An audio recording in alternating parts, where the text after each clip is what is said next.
Hello everybody, welcome back to English with Faizan. Today I come up with another great and exciting lesson about for and since. So without any wasting time, let's get started.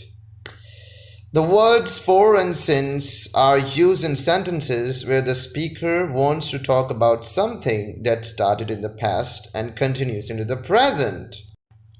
For is used when specifying the amount of time, means how long.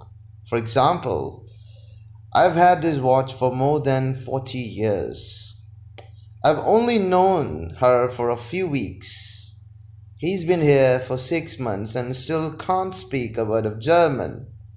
She's been smoking for a long time. No wonder she coughs so much. Since is used when specifying the starting point. For examples, I've had this watch since 1965.